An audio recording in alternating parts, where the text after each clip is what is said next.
오늘 시편 110편 1절에서 7절 말씀을 가지고 권능의 왕, 영원한 제사장이라는 제목으로 함께 말씀을 살펴보려고 합니다.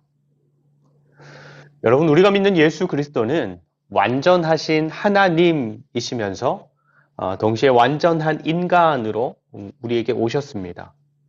그래서 우리와 같은 인간이셨지만 인간을 넘어서서 계신 분이셨고, 우리와는 비교할 수 없는 하나님, 신이셨지만 우리와 같은 모습으로 여느 사람들이 겪는 희로애락의 삶을 동일하게 살아가시면서 우리와 함께 하신 분이셨던 것입니다. 그래서 예수님께서 사람으로 이 땅에 오시기 전에 예수님에 대해서 예언된 말씀들을 보면 메시아는 다윗의 후손으로, 사람의 후손이죠. 다윗의 후손으로 오실 것이다. 하나님께서 다윗 가문을 영원한 왕가로 삼으실 것을 언약하셨으니까 그렇게 오시는 메시아는 말 그대로 구원자이면서 왕으로서 이 땅에 오실 것이다 라는 것을 여러 번 말씀하셨습니다.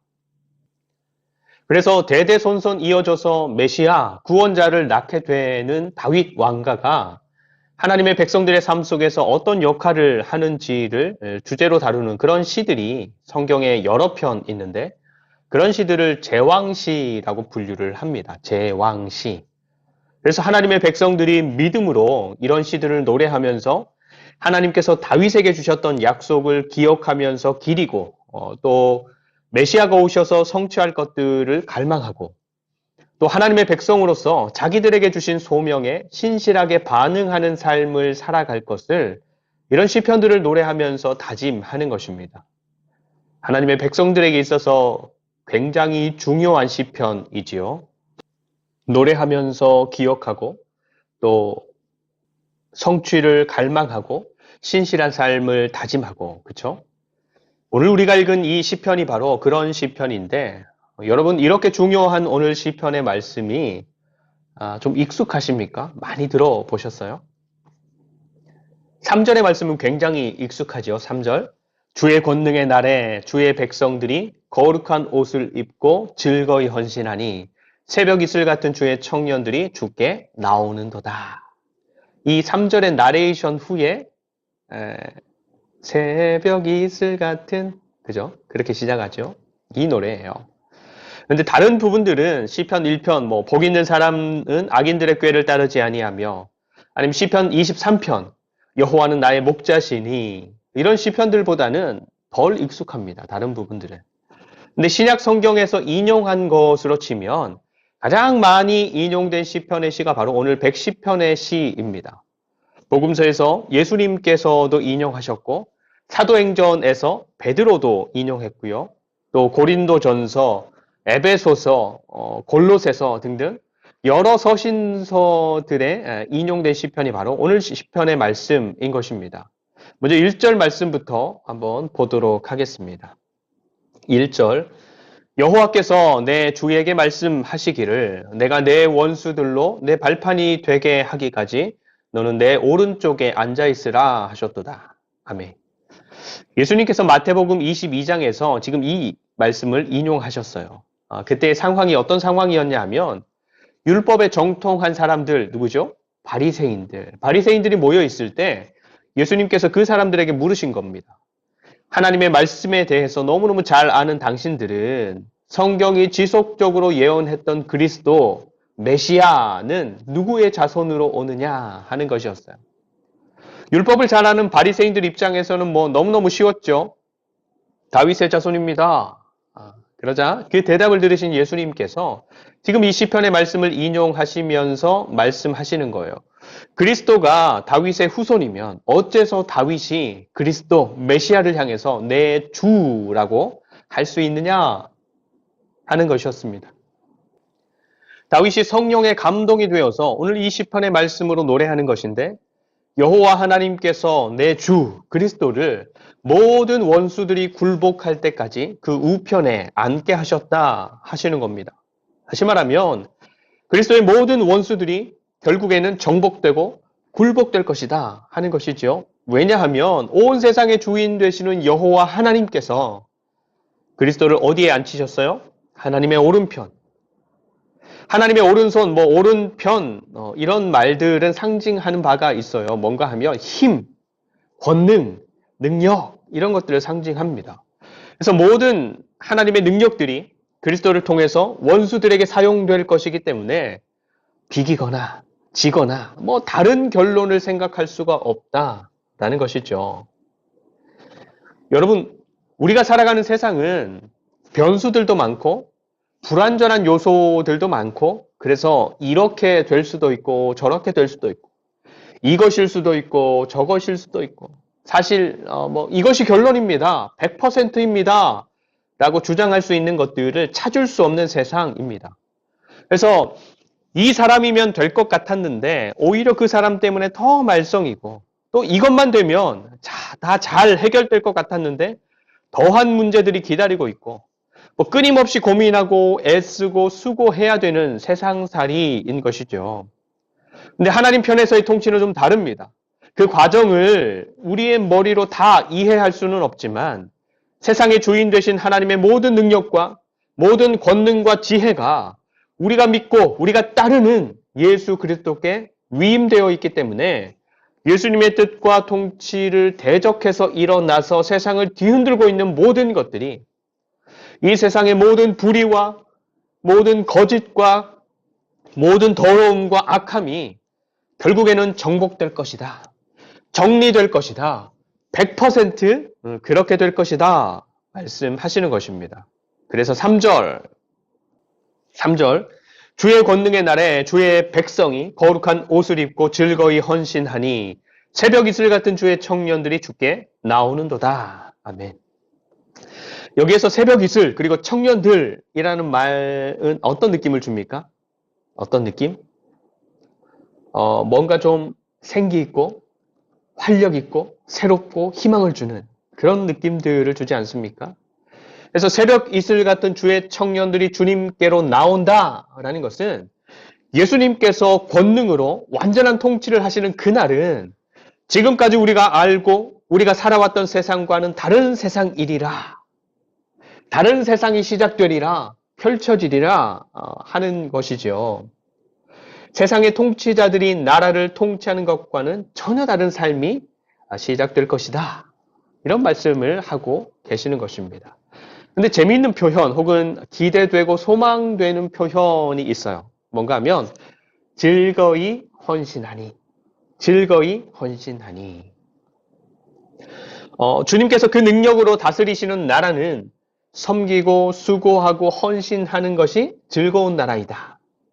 예수님께서 그 권능으로 통치하시는 나라, 예수님께서 지혜로 통치하시는 나라가 얼마나 만족스럽고 얼마나 좋으면 내가 더 섬기고 내가 더 수고하는 것들이 즐거울 수 있겠습니까? 여러분, 내가 내 것을 내어주는데 내 마음이 더 기쁘고 즐거울 수 있습니까? 여러분, 내가 내 몸으로 더 수고하고 더 헌신하고 섬기는데 가슴 벅차고 막 만족스러울 수 있습니까? 있습니다. 언제, 어느 때 그럴 수 있습니까?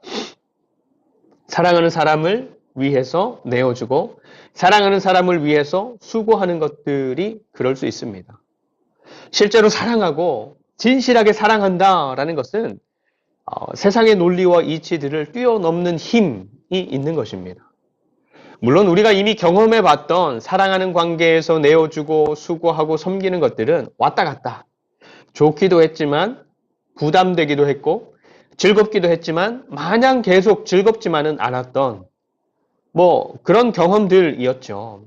그렇지만 우리의 주님 되시는 예수님께서 그분의 권능으로 또 그분의 지혜로 통치하시는 것은 우리가 이미 살아온 삶의 현장에서 누리고 경험해봤던 그런 뭔가 2%좀 부족하고 뭔가 오래가는 것 같지도 않고 뭔가 부담스럽기도 하고 버겁기도 했던 그런 경험들과는 전혀 다른 삶으로 그래서 그 통치 아래 있는 사람들에게 즐거움과 기쁨과 만족함을 준다라는 것을 말씀하시는 것입니다. 여러분, 선물을 받는 것에 기쁨이 큽니까? 아니면 주는 것에 기쁨이 큽니까? 아이들에게 물어보면 대부분은 받는 것이 더 좋아요 라고 대답합니다. 물론 아닌 아이들도 있어요. 그럼 여러분들은 어떻습니까? 주기 싫은데 주는 것이야 뭐 두말할 것도 없이 싫지만 내가 정말로 주고 싶어서 주는, 정말로 주고 싶어서 주는 그것이 전해주는 기쁨과 즐거움은 내가 선물을 받았을 때 경험하게 되는 기쁨이나 즐거움보다 훨씬 더 크고 풍성하고 이 가슴을 뛰게 만드는 이 일이 됩니다. 다른 것들도 마찬가지예요. 인정받고 대접받고 더 가지고 거느리고 그런 것들이 주는 기쁨, 만족감들이 있지요. 하지만 내가 누군가를 인정해주고 섬겨주고 필요한 곳에 베풀고 나누고 이런 것들이 주는 기쁨과 만족감들이 훨씬 더 그 볼륨이 큽니다. 더 만족스럽고 나를 더 기쁘게 하는 것들이 되는 것입니다. 근데 우리 주님께서 왕으로 통치하시면서 우리 믿는 자들로 하여금 이루게 하시는 나라가 바로 그런 나라라는 것입니다. 내가 먹고 내가 가지고 내가 올라서고 내가 이루어서 좋은 그것보다 훨씬 더 크고 풍성한 즐거움, 다른 사람을 먹이고 다른 사람을 세우고 다른 사람을 섬기고 사랑하는 그런 즐거움과 만족함이 누려지는 나라로 우리 믿는 자들을 인도해 가고 계시는 것입니다. 그래서 하나님께서 하나님의 말씀을 통해서 당신의 백성들에게 요청하시고 명령하시는 것들, 베풀어라, 섬겨라, 수고해라, 나누어라, 이런 요청들, 이런 말씀들이 하나님께서 우리 믿는 자들에게 요구하신 것들이니까 무조건 해라, 억지로라도 해라, 복을 준다고 하니 따르라, 이런 차원으로 받아들여지는 것을 넘어서는 저와 여러분들이 되시기를 축복합니다. 그래서 하나님께서 예수 그리스도를 구주와 주님으로 영접하여 믿고 그 삶을 살아가는 저와 여러분들 각자의 삶이, 또 우리의 가정이, 우리의 교회와 우리의 일터가 우리의 왕으로 통치하시는 주님의 인도하심을 따라서 내가 좀 더 섬기고 내가 더 베풀고 나누고 수고하는 것의 즐거움과 기쁨, 만족함이 점점 더 크고 당연하게 경험되는 그런 삶으로 기꺼이 변화되어가는 우리 모두가 되시기를 축복합니다. 그리고 이어지는 4절부터의 말씀을 한번 보겠습니다. 4절부터의 말씀. 여호와는 맹세하고 변하지 아니하시리라. 너는 멜기세덱의 서열을 따라 영원한 제사장이라 하셨도다. 주의 오른쪽에 계신 주께서 그의 노하시는 날에 왕들을 쳐서 깨뜨리실 것이라. 문 나라를 심판하여 시체로 가득하게 하시고 여러 나라의 머리를 쳐서 깨뜨리시며 길가의 시냇물을 마심으로 그의 머리를 드시리로다. 아멘. 앞에서 우리의 왕으로 완전한 통치를 이루실 예수님에 대한 이야기와 그 흐름이 다르지 않은 말씀입니다. 그런데 여기에는 한 가지가 더 추가가 되는데 제사장으로서의 통치입니다. 제사장으로서의 통치. 사실 왕이라는 직분과 제사장이라는 직분은 구별되어 있습니다. 하나님께서 제사장의 가문으로 선택하신 지파는 레위 지파, 그 중에서도 아론의 자손들이지요. 그리고 하나님께서 유다의 왕으로 선택하고 영원한 왕의 언약을 주신 가문은 다윗의 가문입니다. 그래서 이 두 직분은 그것을 감당할 수 있는 가문이 따로따로 구별되어 있습니다. 그런데 하나님께서 왕으로 선택하신 다윗의 가문에 제사장의 직임을 더하여 주시는 것입니다. 그것도 한계가 있는 아론의 서열을 따르는 제사장의 직임이 아니라 멜기세덱의 서열을 따르는 제사장의 직임을 더하여 주셨다라는 것이죠. 여러분 멜기세덱이 누군지 기억나십니까? 멜기세덱. 창세기 14장을 보면 멜기세덱은 아브라함이 만났던 제사장입니다. 아브라함의 조카였던 롯이 이 전쟁에 휘말려서 포로로 끌려갔다라는 소식을 듣자마자 아브라함이 자기 사병들 318명을 데리고 가서 전부 구해서 돌아옵니다. 그리고 그렇게 싸움에서 승리하고 빼앗긴 사람들과 재물들까지 모조리 되찾아오면서 만났던 사람이 바로 멜기세덱입니다. 살렘의 왕이면서 제사장이었던 멜기세덱이 그렇게 승리하고 돌아오는 아브라함을 만나자 아브라함을 보고서 그런 승리를 주신 하나님을 높이면서 찬송하고 아브라함을 축복했거든요. 그래서 아브라함이 자기가 얻은 것의 10분의 1을 멜기세덱을 통해서 하나님께 드렸던 것입니다. 하나님께서 이스라엘 백성들 가운데 레위 지파를 통해서 제사장의 직임을 주시기도 전에 이미 하나님의 제사장으로 그 삶을 살아내고 있었던 사람이 멜기세덱인데 하나님께서 다윗의 가문에 그 직임을, 그 서열을 따르는 직임을 더하여 주시는 것입니다. 그래서 한시적이거나 가끔이었던 것 같기는 한데 사무엘 하 말씀을 보면 다윗이 언약궤를 이제 메어 올릴 때 제사장의 예복을 입습니다. 그리고 제사도 드리고 백성들을 축복하기도 했는데 그렇지만 제사장의 직임은 여전히 아론의 자손 제사장들이 감당했죠.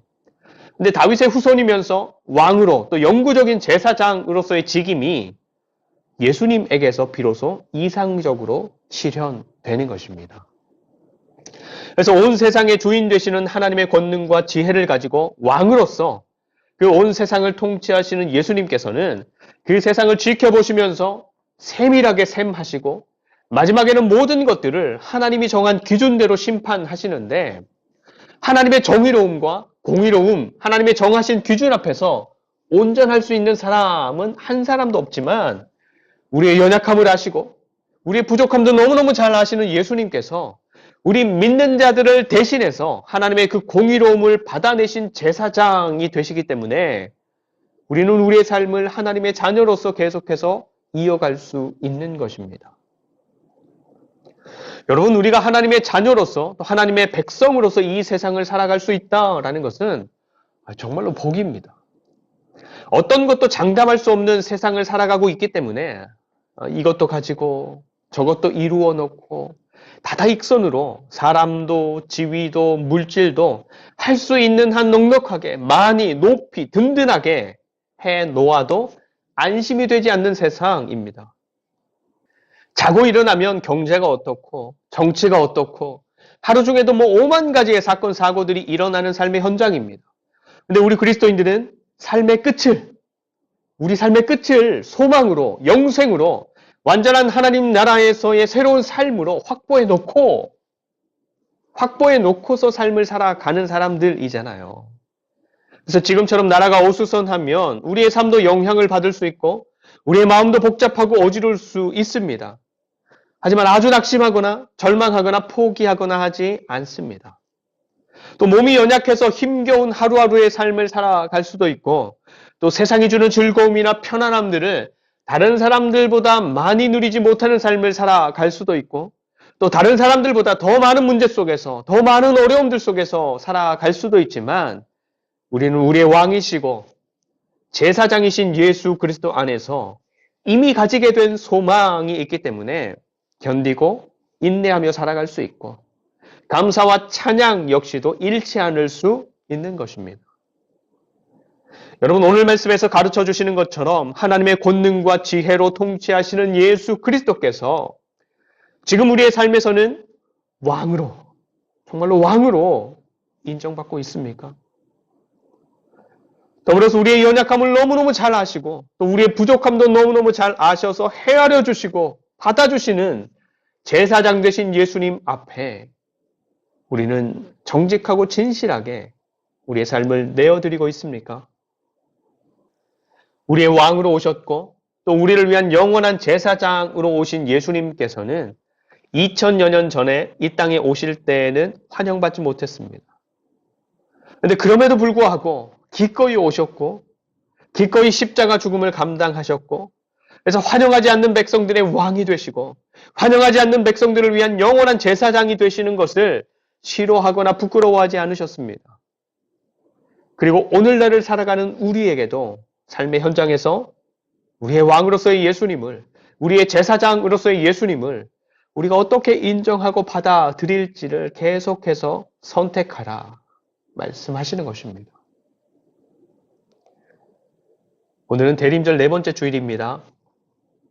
우리의 삶의 왕이자 제사장으로 찾아오신 예수님께서 그 삶과 사역을 온전히 살아내시고 완성하시는 것을 통해서 우리에게 전해주시는 소망과 평화와 기쁨과 사랑의 은혜가 진실하고 정직하게 주님을 사랑하는 저와 여러분들의 삶 속에서 깊이 누려지시기를 축복합니다.